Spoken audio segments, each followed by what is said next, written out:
সেনাবাহিনী একেবারে প্রস্তুত আছে। তিনি অফিসার্স অ্যাড্রেসে এই কথা বলেছেন। আরো কিছু বলেছেন যে সেনাবাহিনী নিয়ে নানা রকম অপপ্রচার বলেছেন, যে যারা করছেন তারা, তাদের বয়স কম, বড় হলে নিশ্চয়ই তারা লজ্জা পাবে। তো আপনি দুইটা এই কথাকে যদি মিলায় উত্তর দেন তাহলে কি বলবেন? ধন্যবাদ সুরজ ভাই, আপনাকে এবং আপনার ভয়েস বাংলার দর্শক শ্রোতা। শুনেন, সেনাপ্রধান আমরা যাই বলি না কেন, একটা সময় তো উনি একটা ভালো ভূমিকা নিছেন। বিশেষ করে 5ই আগস্টে যখন একটা সময় ছাত্রদের আন্দোলনের পাশে এসে দাঁড়াইছেন। এখন কেউ বলবেন এর আগে তো সেনাবাহিনী গুলিও মারছে, সেটা ভিন্ন আসপেক্ট, সেটা তো অস্বীকার করার কিছু নাই। গুলিও যেমন মারছেন, একটা পর্যায়ে আবার এসে পাশে দাঁড়াইছেন। হয়তো বিবেক নারাজ এসে কিংবা কোনো পরিস্থিতিতে, বা আর কত ছাত্র মরবে, সবকিছু সীমা থাকা চাই, ইত্যাদি ইত্যাদি। আবার উনি যে বললেন যে সেনাবাহিনী নিয়ে নানান জনের নানান কথা বলছে, তারা বাচ্চা, সেটা যদি উনি ওইভাবে দেখে থাকেন এবং ক্ষমা করে থাকেন, সেটা উনি যে খারাপ করেছেন তা বলবো না। আবার নির্বাচন আসলে উনি সেই নির্বাচনটাকে অত্যন্ত গ্রহণযোগ্য করে তুলবেন, বা চেষ্টা করবেন, সেই প্রতিশ্রুতিও ভালো, সবই ঠিক আছে। কিন্তু প্রশ্ন হচ্ছে, ইতিমধ্যে তো আমরা নির্বাচনের টাইম লাইন বলেন, টাইম ফ্রেম বলেন, আমরা মোটামুটি পেয়ে গেছি। এবং একটা গণতান্ত্রিক দেশে আপনি নির্বাচন চাইবেন বা নির্বাচিত সরকারের কাছে ক্ষমতা থাকবে, এটাই স্বাভাবিক। ব্যত্যয় ঘটে, যে আমাদের বাংলাদেশে যে ব্যত্যয়গুলো নানান সময় ঘটেছে, সেগুলোর জন্য অন্য কোনো ব্যক্তিরা দায়ী না, রাজনীতিবিদরাই দায়ী। কারণ আপনার ক্ষমতা ছিনিয়ে নেওয়া হয়েছে রাজনীতিবিদদের কাছ থেকেই। রাজনীতিবিদদের যদি আমল নামা ভালো থাকতো, কর্ম কর্ম ভালো থাকতো, খাদ্য ভালো থাকতো, তাহলে তো আর আসতে পারে না। এইভাবে যদি 111 চিন্তা করেন, সেটাও ওই একই ভাবে আসছে। ইভেন 24-এর যে গণ অভ্যুত্থান হলো, একই ভাবে। এগুলা সিভিল গভর্নমেন্ট বা রাজনৈতিক দলের ব্যর্থতার কারণে। আর একটা জিনিস লক্ষ্য করে দেখবেন আপনি, যে আমরা বললামই তো, আমি নির্বাচনের পক্ষে, গণতন্ত্রী মনা মানুষ, নির্বাচন দরকার। কিন্তু আপনি যদি মনে করেন, এই যে রাজনীতিবিদ একটা কথা বলে যে নির্বাচিত সরকারের কাছে ক্ষমতা গেলে, দলীয় রাজনৈতিক দলের কাছে ক্ষমতা গেলেই দেশটা স্থিতিশীল হবে, আমাদের অতীত অভিজ্ঞতা তো তা বলে না। কারণ রাজনৈতিক অস্থিতিশীলতা যখন তৈরি হয়েছে এবং সেনাবাহিনী যখন ক্ষমতা নিচ্ছে, কিংবা 111 আসছে, কিংবা ইউনূস সাহেব আসলো, সেটা তো রাজনৈতিক দলগুলোই ক্ষমতার থেকেই ওখানে চলে আসে, তাদের ব্যর্থতার কারণে। এক। 2 নম্বর, বাংলাদেশে আপনি যতগুলা ইনসিডেন্ট ধরবেন, আপনি যদি বলেন কিভাবে ঘটলো, কেন ঘটলো, সেই প্রশ্নে আমি যাচ্ছি না। আমি যাচ্ছি, যেমন ধরুন বাংলাদেশে কেউ নির্বাচিত সরকার, মানে দলীয় সরকার থাকাকালীন এই বাংলাদেশে 21 আগস্টের গ্রেনেড হামলা হয়েছে, 10 ট্রাকের অস্ত্র মামলা হয়েছে, সিরিজ বোমা হামলা হয়েছে, রমনা বটমূলে আপনার হামলা হয়েছে, তারপরে আপনার রোহিঙ্গা প্রবেশ করছে, 10 লাখের উপরে, 10-12 লাখ রোহিঙ্গা এট এ টাইম প্রবেশ করলো, আয়নাগর হইলো, বিনা বিচারে হত্যা হইলো, শাপলা চত্বরে হত্যা হইলো, সেনাবাহিনী 57 জন অফিসার হত্যা হইলো। এগুলা কিন্তু সব নির্বাচিত সরকারের অধীনে, একদম পরিষ্কার নির্বাচিত সরকারের অধীনে। তো আপনি নির্বাচিত সরকার, তাহলে যেই ঘটনাগুলো বললাম, প্রত্যেকটা ঘটনাই সার্বভৌমত্বের সাথে সম্পর্কিত রাষ্ট্রের। তা রাষ্ট্রের সার্বভৌমত্ব ইন্টারনাল এবং এক্সটার্নাল। রোহিঙ্গা প্রবেশ যেমন এক্সটার্নাল, আপনি ঠেকাইতে পারেন নাই। ইন্টারনাল সেনাবাহিনী হত্যা, শাপলা চত্বরে হত্যা, আয়নাগর, ক্রস ফায়ার, সামান্য ওসির দ্বারা মেজর সিনহা হত্যা, এগুলা কিন্তু সব ইন্টারনাল সার্বভৌমত্ব। এগুলা নষ্ট কিন্তু হয়েছে নির্বাচিত সরকারের সময়। কেউ কেউ দাবি করেন এগুলো আওয়ামী লীগ সরকারের সময় হয়েছে, অন্যান্য সরকারের সময় হয়েছে। কানসার্টে বিদ্যুতের জন্য 24টা নিরীহ মানুষকে হত্যা করেছে পুলিশ, সেগুলা নির্বাচিত সরকারের সময় হয়েছে।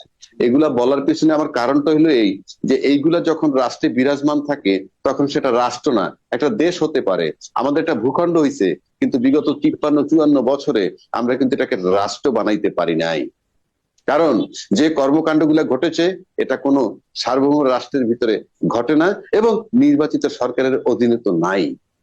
সুতরাং যোগ্যতার মাপকাঠি যদি আনেন, তাহলে আমরা যদি দেখি নির্বাচিত সরকারের কাছে গেলেই দেশটা স্টেবল হবে, কোনো কারণ নাই, কোনো যুক্তি নাই। 53 বছরে তা হয় না। আসেন, তারপরে কি আমি বলবো যে নির্বাচিত সরকার আসবে না? অফকোর্স আসবে। তার আগে কি দরকার? তার আগে দরকার হলো এই, যে নির্বাচনের জন্য যে সমস্ত জিনিসগুলো দরকার, আপনি নির্বাচন করবেন কিসের ভিত্তিতে? আপনার তো একটা ফ্রেম, একটা আইনি কাঠামোর ভিতরে তো, যখন যে সরকার থাকবে তাকে তো একটা আইনি কাঠামোর ভিতরে রাখতে হবে, তারপর না সরকার নির্বাচন দিবে। এই যে হুম, বর্তমান সরকার আছে তার আইনি কাঠামোটা কি? সেই 106-এর মতামতে সুপ্রিম কোর্ট বলল এরকম একটা পরিস্থিতিতে অন্তর্বর্তীকালীন সরকার হতে পারে, কিন্তু তারা তো এইটা বলেন নাই এই সরকার কতজন সদস্যের হবে, এই সরকারের মেয়াদ কতদিন, এই সরকার নির্বাচন দিবেন কত তারিখের মধ্যে, এগুলা কি বলছে? বলে নাই।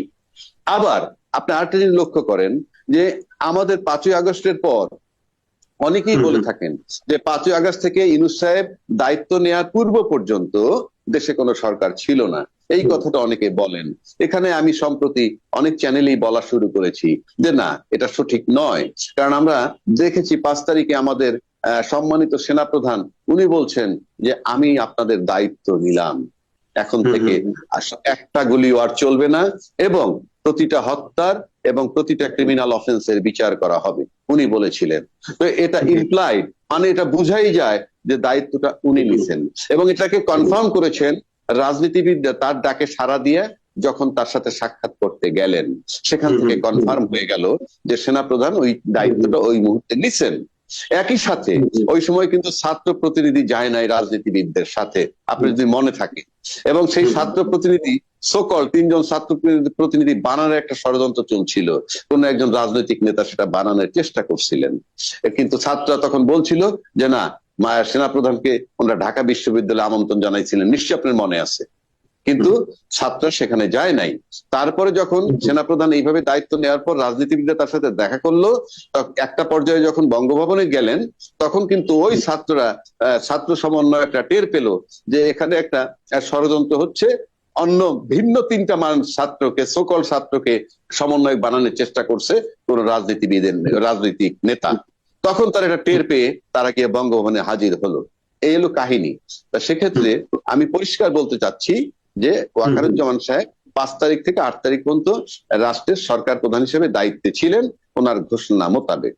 এবং আপনি লক্ষ্য করে দেখবেন তার আলোকে কিন্তু 7ই আগস্ট, আপনার কি মনে আছে বিএনপি একটা সম্মেলন সমাবেশ করলো, এবং সেই হুম, হুম, সমাবেশে হুম, কিন্তু পরবর্তী 3 মাসের মধ্যে নির্বাচন দাবি করছিল, আপনার কি খেয়াল আছে? হুম, হুম, হুম, হ্যাঁ, তাহলে এই দাবিটা কার কাছে করছেন? দেশ তো কখনো সরকারবিহীন ছিল না, ওই সময় তো সেনাপ্রধান দায়িত্ব নিছিলেন, তাহলে সেই দাবি কি সেনাপ্রধানের কাছে করছিলেন?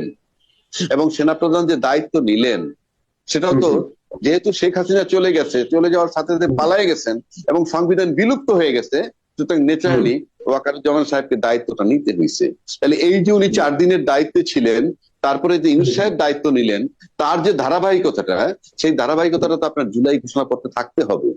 তা না হইলে সময়ের ব্যবধানে আমাদের সেনাপ্রধান বিপদগ্রস্ত হবেন এই আওয়ামী লীগ দ্বারা। কারণ ইতিমধ্যে আমাদের সেনাপ্রধানকে বিতর্কিত করেছেন ওবায়দুল কাদের, তিনি তাকে মির্জাফর পর্যন্ত বলেছেন।